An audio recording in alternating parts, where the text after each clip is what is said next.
Hello guys, I'm Ryan from Digitub and today I am going to show you how to view saved Wi-Fi passwords on Windows 10 PC.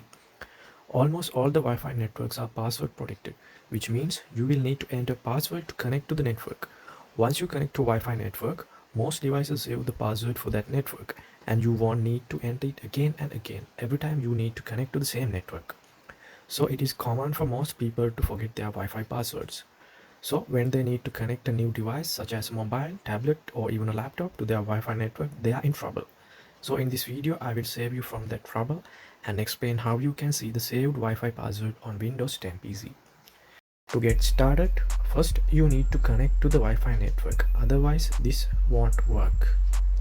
Next, you need to go to the Network Sharing Center on Windows 10 by following these steps. First, click on the Windows icon on the Start menu and then type Control Panel to find it and open it. Then click on the Network and the Internet. Then select the Network and Sharing Center. Once you open the Network and Sharing Center, you can see all the details of the networks you are connected under the View Your Active Network section. Under the connections, you should see the network name of your Wi-Fi network in blue color. Click on it. Once you open the Wi-Fi status, you should see details about your Wi-Fi network there. Now click on wireless properties and then go to the security tab.